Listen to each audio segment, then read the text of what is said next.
नमस्कार। परख के आज के अंक में मैं आपसे एक ऐसी विदुषी नारीवादी कार्यकर्ता के बारे में बातचीत करूंगा, जिन्होंने भारत में स्त्रियों के मुद्दों पर बहुत ज़्यादा काम किया। उनके मुद्दों पर एक ऐसे समय में लेखन किया और उनके पक्ष में आवाज़ उठाने की कोशिश की, जिस समय इस तरह के मुद्दों पर बहुत कम बातचीत होती है। परख के आज के इस अंक में हम पंडिता रमाबाई के जीवन और उनके कार्यों के बारे में बातचीत करेंगे। पंडिता रमाबाई एक ऐसी महिला थीं जिन्होंने अपने जीवन काल में ना सिर्फ संस्कृत में बहुत गहरी पकड़ बनाई और संस्कृत के पुराने ग्रंथों का गहन अध्ययन किया, बल्कि इसके साथ ही साथ उन्होंने हिंदू धर्म परंपरा को बहुत ही आलोचनात्मक तरीके से देखा। एक स्थिति यानी कि हिंदू महिला के रूप में अपनी स्थिति से आगे बढ़ते हुए उन्होंने एक रेडिकल कदम भी उठाया। उन्होंने ईसाई धर्म स्वीकार किया और इसके साथ ही उन्होंने जो हिंदुस्तान में विधवा महिलाएं थीं उनकी स्थिति के बारे में काफ़ी ज़्यादा काम किया। परख के आज के इस अंक में मैं उनके इन कामों और इससे जुड़े कुछ विचारों के बारे में तो चर्चा करूंगा ही, मेरी कोशिश यह भी होगी कि मैं आपसे इस बात का जिक्र भी कर पाऊँ कि किस तरीके से वो एक साम्राज्यवादी दौर में ब्रिटेन की आलोचना करती हैं, लेकिन इसके साथ ही साथ वो पश्चिम के पूर्ण नकार के भाव को नहीं अपना पाती हैं और इसके कारण से कांग्रेस के बड़े नेताओं मसलन बाल गंगाधर तिलक की आलोचना का भी वो शिकार होती हैं। पंडिता रमाबाई का जन्म 23 अप्रैल 1858 में महाराष्ट्र में हुआ था। इनके पिता का नाम अनंत शास्त्री डोगरे और माता का नाम लक्ष्मीबाई था। रमाबाई के बचपन का नाम रमा डोंगरे था। केशव चंद्र सेन ने इनके ज्ञान से प्रभावित होकर इन्हें पंडिता की उपाधि प्रदान की थी। एक बार महाराष्ट्र में एक भीषण अकाल पड़ा था, जिसकी वजह से रमा के माता पिता और छोटी बहन का देहांत हो गया था। इसके बाद वह अपने भाई के साथ कोलकाता चली आई। यहाँ इनके ज्ञान की ख्याति काफ़ी फैल गई, जिसकी वजह से कोलकाता विश्वविद्यालय ने उन्हें पंडिता और सरस्वती की उपाधि प्रदान की। आगे चलकर पंडिता रमाबाई ने रूढ़िवादिता पर प्रहार करते हुए एक कायस्थ वकील विपिन बिहारी मेधावी से विवाह कर लिया। कुछ दिनों के बाद इनके पति की मृत्यु हो गई, जिसके बाद इन्होंने अपना जीवन महिला शिक्षा, बाल विवाह एवं विधवाओं के कल्याण के लिए समर्पित कर दिया। पंडिता रमाबाई ने पुणे में आर्य महिला समाज की स्थापना की एवं मिशनरी गतिविधियों में शामिल हो गई। इन्होंने तात्कालिक पुरुषवादी एवं ब्राह्मणवादी समाज के परंपराओं एवं मान्यताओं पर तर्कों के साथ आलोचना करना प्रारंभ किया और महिलाओं की निम्न स्थिति पर सवाल उठाना शुरू किया। साल 1882 में ब्रिटिश सरकार ने भारत में आधुनिक शिक्षा के लिए कमीशन गठित की, जिसमें पंडिता रमाबाई ने सक्रिय भूमिका निभाई और अपनी रिपोर्ट प्रस्तुत की। इस रिपोर्ट में उन्होंने महिला शिक्षकों, महिला डॉक्टरों और महिला इंजीनियरों की आवश्यकता पर बल दिया और एक तरीके से पंडिता रमाबाई ऐसी पहली महिला विद्वान के रूप में सामने आती हैं जिन्होंने महिलाओं के लिए आधुनिक शिक्षा को आवश्यक माना और एक ऐसे दौर में जहां पर महिलाओं के जीवन को, उनके जीवन के लक्ष्यों को, उनके सपनों को पूरी तरीके से घर की चारदीवारी के भीतर समेट दिया जाता था।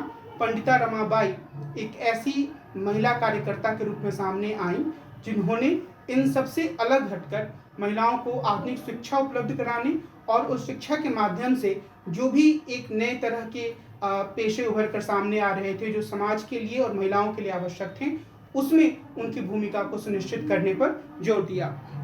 1886 में पंडिता रमाबाई अमेरिका पहुंची। गौरतलब है कि जब स्वामी विवेकानंद शिकागो के विश्व धर्म सम्मेलन में अपना व्याख्यान दे रहे थे, उस समय वहां पर रमाबाई की अगुवाई में कई महिलाओं ने उनके खिलाफ प्रदर्शन करते हुए यह सवाल उठाया, यदि हिंदू धर्म इतना महान ही है तो वहां पर महिलाओं की स्थिति इतनी दयनीय क्यों है। इसके साथ ही स्वामी विवेकानंद के भाषण में महिलाओं की अनदेखी पर भी पंडिता रमाबाई द्वारा सवाल उठाया गया।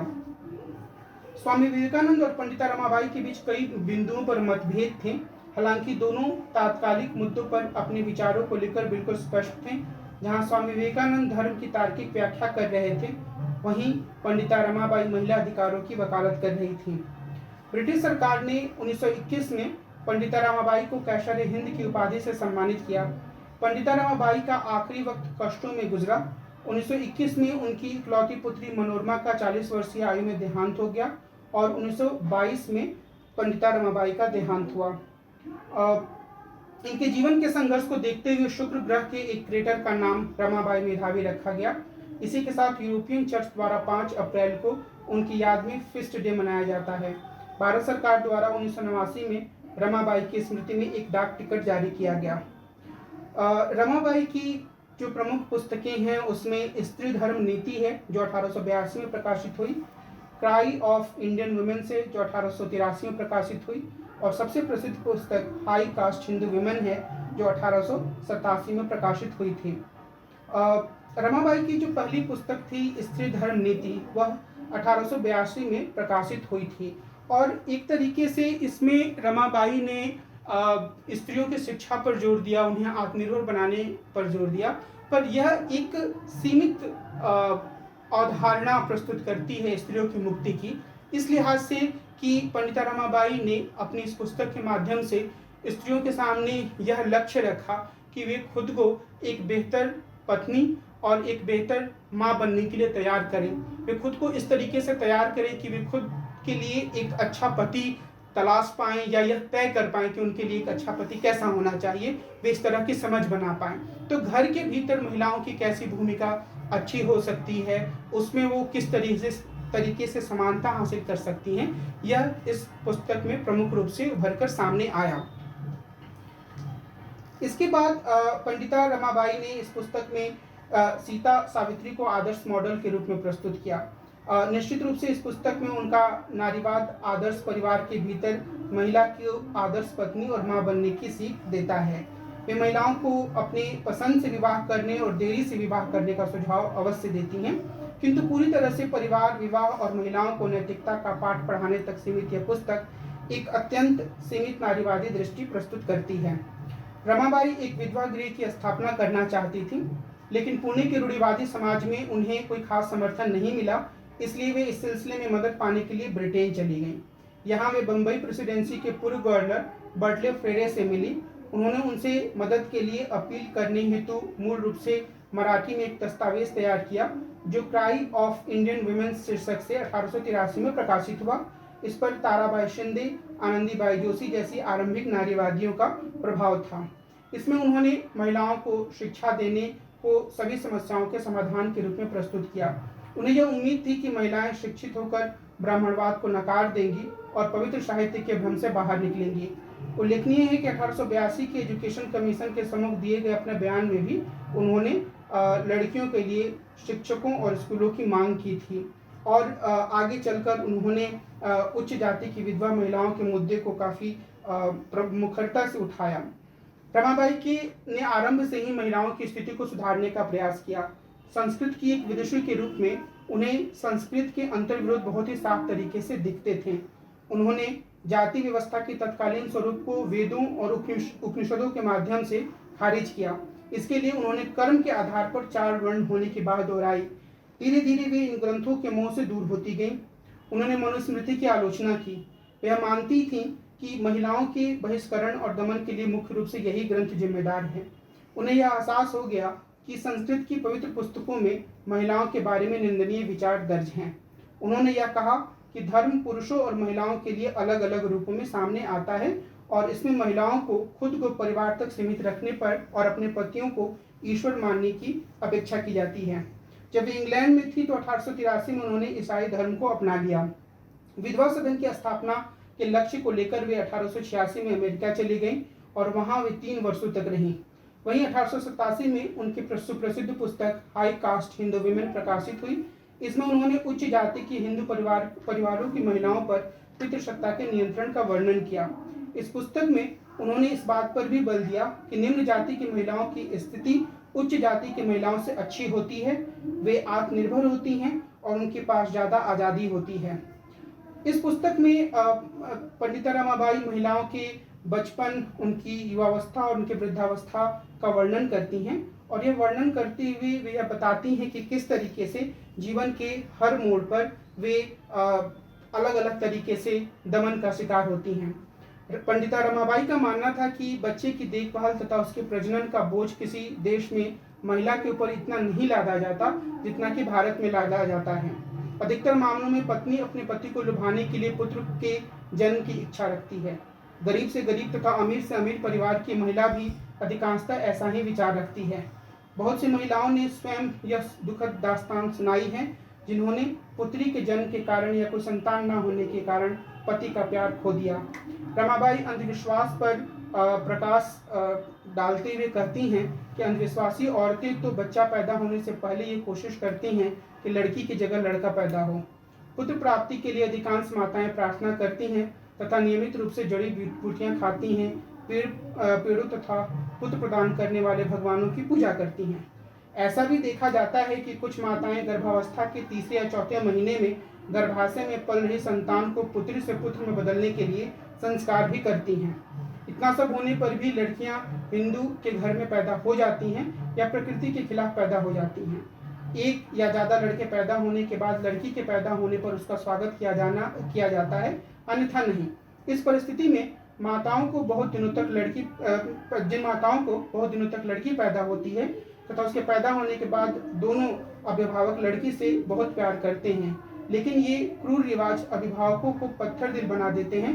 विशेषतः ऐसा हिंदू में पाया जाता है। हिंदू महिला के बचपन के बारे में अपनी पुस्तक में पंडिता रमाबाई ने लिखा है कि मनुस्मृति के उद्धरण के अनुसार एक पुत्र के समान है। इस कथन में से ऐसा नहीं कहा जा सकता कि प्राचीन कानून पुरुष पालक की सर्वोच्चता पर आधारित हैं। सभी आशीर्वाद एक पुत्र का लोभ दर्शाते हैं, क्योंकि एक हिंदू की यह इच्छा होती है कि परिवार में एक पुत्र का जन्म होने से ही पिता को मुक्ति मिल जाएगी। उस व्यक्ति के लिए स्वर्ग में कोई स्थान नहीं है जिसकी कोई भी पुरुष संतान ना हो। रमाबाई के अनुसार पश्चिमी तथा दक्षिणी भारत में जब एक बालिका या एक महिला बड़ों को प्रणाम करती है तो उसे आशीर्वाद देते हुए वे कहते हैं कि भगवान करे तुम्हें 8 पुत्र हों और तुम्हारा सुहाग बना रहे।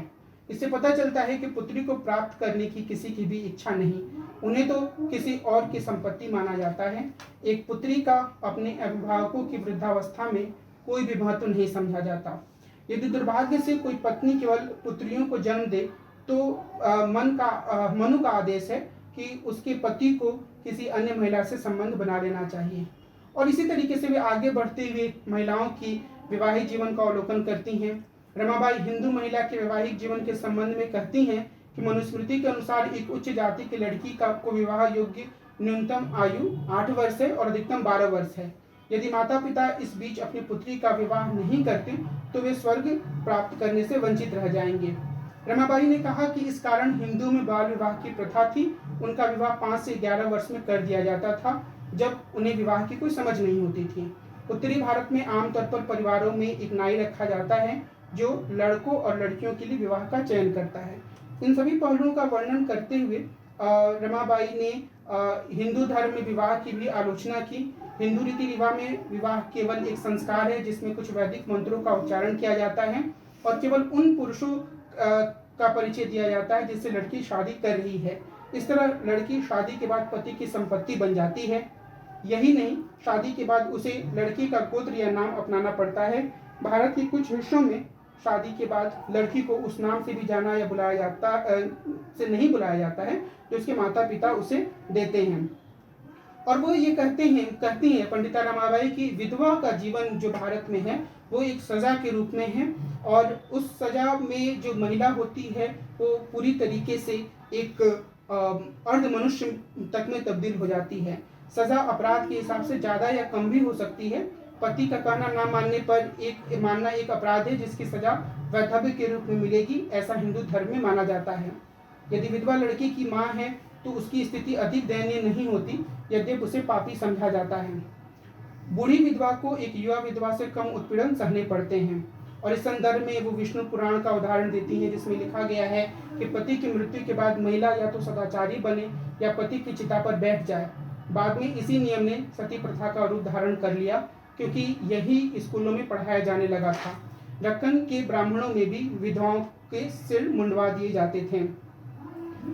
महिला मुक्ति के प्रश्न पर रमाबाई ने विशेष रूप से जोर दिया और उन्होंने भारत में महिलाओं और विशेष रूप से उच्च जाति के महिलाओं की मुक्ति के लिए काम किया। अमेरिका में अपने संबोधनों के माध्यम से पैसा एकत्रित कर वे भारत लौटी तथा उन्होंने पूना में शारदा सदन का निर्माण किया। उनके लिए महिलाओं को सहारा देने का काम सबसे प्रमुख था। यहाँ हमें इस बात को ध्यान में रखना होगा कि पंडिता रमाबाई ने जो अपना सदन एकत्रित जो अपना विधवा सदन बनाया, उसकी काफ़ी तीखी आलोचना कुछ तबकों में की गई, यह कहते हुए कि वहाँ पर महिलाओं को ईसाई धर्म में दीक्षित किया जा रहा है। लेकिन असल में जो एक ईसाई धर्म का प्रभाव, चूंकि खुद वो धर्मांतरण कर चुकी थी, तो उनके काम में वो दिखता था, लेकिन सीधे तौर पे धर्मांतरण का आरोप कभी भी साबित नहीं हो पाया, और यह एक तरीके से हिंदू रूढ़िवादी तत्वों का एक आरोप था, ताकि पंडिता रमाबाई का प्रभाव न बढ़ पाए। एक महत्वपूर्ण बात जो हमें याद रखनी चाहिए वो ये कि पंडिता रमाबाई कुछ हद तक राजनीति में भी सक्रिय हुई, और उन्होंने 1889 के जो एक कांग्रेस का वार्षिक अधिवेशन हुआ था, उसमें भाग लिया था, और उसमें उन्होंने महिलाओं से संबंधित कई मसलों पर प्रस्ताव जो पारित हुए थे उसमें महत्वपूर्ण भूमिका निभाई थी, जिसमें उन्होंने विवाह की उम्र को बढ़ाने की बात कही थी, और यदि कोई विधवा हो जाती है महिला तो उसे भी संपत्ति में अधिकार मिले, यह सुनिश्चित करने की बात उन्होंने कही थी। पंडित बाल गंगाधर तिलक ने भी इन बातों का समर्थन किया। हालांकि मोटे तौर पर पंडित बाल गंगाधर तिलक पंडिता रमाबाई की आलोचना करते थे, और उन्हें यह लगता था कि वे पश्चिम से बहुत ज़्यादा प्रभावित हैं, और दूसरा उन्हें यह भी लगता था कि उनके काम से, उनके विचारों से जो हिंदू धर्म की निंदा होती है उसका नतीजा सुधार से ज़्यादा ईसाइयत की ओर आकर्षण में एक सामने आता है, और लोग ईसाई या महिलाएं ईसाई धर्म की ओर आकर्षित हो रही हैं। तो इस लिहाज से उनकी आलोचना भी बाल गंगाधर तिलक ने की थी। लेकिन हमें यह समझना होगा कि पंडिता रमाबाई के विचारों में एक अंतर्राष्ट्रीय वाद जैसी चीज़ तो मौजूद है, और यहाँ पर वो उन देशों की ज़्यादा तारीफ करती हैं जहाँ जिनका एक साम्राज्यवादी स्वरूप नहीं था। मिसाल के तौर पर उनके समय का संयुक्त राज्य अमेरिका, और वो अमेरिका में रही भी थी, और अमेरिका उन्हें लगातार इसलिए आकर्षित करता था क्योंकि अमेरिका में जो नागरिकों को स्वतंत्रता प्राप्त थी, जो स्त्रियों को समानता की ओर आगे बढ़ने का मौका मिलता था, उन्हें शिक्षा के क्षेत्र में, नौकरी करने के क्षेत्र में, अपने जीवन से जुड़े तमाम फैसले करने के क्षेत्र में काफ़ी हद तक अपने समझ के आधार पर निर्णय लेने का मौका अमेरिका में मिलता था। यह स्थिति भारत में नहीं थी। ब्रिटेन की उन्होंने बहुत तीखी आलोचना हर मौके पर नहीं की, शायद वो राजनीति में नहीं थी। शायद इसका एक कारण यह भी था कि उन्हें यह लगता था कि सरकार से संवाद करते हुए वे बहुत सारी चीज़ें महिलाओं के लिए करा सकती हैं। लेकिन उन्होंने कुछ पहलुओं पर ब्रिटेन की आलोचना की, और वो पहलू ये थे कि जब महामारी फैली तो ब्रिटेन के अधिकारियों ने, जो अंग्रेज अधिकारी थे, उन्होंने लोगों की भलाई के लिए सही तरीके से काम नहीं किया। इस आधार पर उन्होंने ब्रिटेन की आलोचना की। उन्होंने इस आधार पर भी ब्रिटेन की आलोचना की कि वो हिंदू धर्म की रूढ़िवादिता पर सही तरीके से हमला नहीं कर रहा है, या कहें उसको सुधारने के लिए काम नहीं कर रहा है। और यह पंडिता रमाबाई मानती थी कि ब्रिटेन अपने हितों के कारण ऐसा कर रहा है, क्योंकि 1857 के प्रथम आज़ादी के संघर्ष के बाद ब्रिटिश अधिकारियों के बीच में सहमति एक तरीके से बनी कि वे धर्म से जुड़े मामलों में दखलंदाजी नहीं करेंगे, या बहुत ही कम करेंगे। तो इस आधार पर भी पंडिता रमाबाई ने उनकी आलोचना की। और जो सबसे महत्वपूर्ण बात हमें याद रखनी चाहिए कि पंडिता रमाबाई ने ब्रिटेन के बजाय यूनाइटेड स्टेट्स ऑफ अमेरिका की जो पूरी व्यवस्था थी उसे एक आदर्श रूप में देखा। तो अगर हम रमाबाई के जीवन को देखें तो वो एक महिला के रूप में सदैव संघर्षरत महिला चरित्र के रूप में हमारे सामने आती हैं, और वे एक ऐसी चरित्र के रूप में सामने आती हैं जिन्होंने हिंदुस्तान की महिलाओं के लिए, उनके भलाई के लिए काफ़ी काम किया। हालांकि कई बार ऐसा प्रतीत होता है कि उनकी चिंता जो है वो थोड़ी सीमित थी। वो उच्च जाति की महिलाओं के बारे में ज़्यादा चिंता व्यक्त करती थी। उनके लेखन से बात सामने आती भी है, और उन्होंने शायद यह माना भी कि जो निम्न जाति, तथाकथित निम्न जाति की महिलाएं होती हैं, उनकी स्थिति जो तथाकथित उच्च जाति की महिलाएं होती हैं उनसे बेहतर होती है। लेकिन इस बात में कोई संदेह नहीं है कि पंडिता रमाबाई जिस दौर में हिंदुस्तान में उन्होंने जन्म लिया उस और पली बढ़ी, और जिस तरीके से जीवन के झंझावातों को उन्होंने झेला, उस सब के साथ उन्होंने हिंदुस्तान की महिलाओं की भलाई के लिए काम किया। उन्होंने ऐसे मुद्दे उठाए जिन्हें उठाना उस समय बहुत अच्छा नहीं माना जाता था। ऐसा माना जाता था कि इस तरह के मुद्दों को उठाने वाले लोग असल में जो हिंदू धर्म की एक सामाजिक व्यवस्था बनी हुई है उस पर गहरा प्रश्न चिन्ह लगा रहे हैं, उसे तोड़ने का षड्यंत्र कर रहे हैं, पश्चिम से बहुत ज़्यादा प्रभावित हैं। लेकिन इस तरीके के लांछनों का, इस तरह के आरोपों का पंडिता रमाबाई के काम पर खास प्रभाव नहीं पड़ा और वो अपने एक सकारात्मक मिशन पे आगे बढ़ती रहीं। उन्होंने महिलाओं की को संपत्ति अधिकार देने की बात की, उन्होंने महिलाओं के विवाह की उम्र को बढ़ाने की बात की, उन्होंने विवाह में महिलाओं की आवाज़ को प्रमुखता देने की बात की, उन्होंने हिंदू धर्म के भीतर विवाह और महिलाओं के जीवन से संबंधित जो एक रूढ़िगत व्यवस्था थी उसकी तीखी आलोचना की और उन्होंने लगातार यह कोशिश की कि सार्वजनिक क्षेत्र में महिलाओं की जो भूमिका है वो लगातार बढ़े।